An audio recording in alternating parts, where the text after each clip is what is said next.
Question में particle perform simple harmonic motion with A time period of 0.2 second if the amplitude of the oscillation is 10 centimetre and particle start from mean position, then the average velocity of the particle in first 0.1 second will be। तो average velocity 0 होगी क्योंकि displacement क्या है इस case में 0 है। average velocity क्या होगी 0, displacement क्या है 0, क्योंकि इसने कहा है कि एक complete cycle यानी कि मीन ये एक्सट्रीम और ये क्या है लेफ्ट एक्सट्रीम, तो यानी कि मीन से राइट, राइट से मीन, मीन से लेफ्ट और लेफ्ट से मीन, तो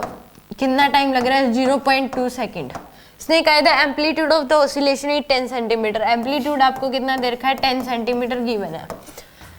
and particle start from mean position, particle ने यहाँ से शुरुआत की है। The average velocity of the particle in first 0.21 second, यानी कि फर्स्ट 0.1 सेकेंड में जो पार्टिकल है वो कहाँ से कहाँ तक जा चुका हो, यानी कि हाफ साइकिल कंप्लीट कर चुका है, यानी कि यहाँ से मीन से राइट और राइट से क्या आ चुका मीन पे, तो यानी कि मीन पोजीशन पे आ चुका है, यानी कि 0.1 सेकेंड में जो उसकी एवरेज डिस्प्लेसमेंट है यहाँ से जहाँ से चला था वहीं पे वापसी आ चुका वो 0.1 सेकेंड में, तो यानी कि एवरेज वेलोसिटी क्या हो जाएगी उसकी 0 होगी। कि average velocity displacement upon time, तो डिस्प्लेसमेंट क्या है 0 क्योंकि वही इनिशियल पोजीशन और वही क्या है इसकी फाइनल पोजीशन है, तो यानी कि एवरेज वेलोसिटी जो होगी वो क्या होगी 0, क्योंकि एवरेज वेलोसिटी क्या होती है टोटल डिस्प्लेसमेंट अपॉन टाइम, तो यहाँ पे 0.1 सेकेंड में हाफ साइकिल कंप्लीट कर लेगा, यानी कि यहीं पे होगा इनिशियल और फाइनल पोजीशन वही है। डिस्प्लेसमेंट क्या है इस केस में 0 है,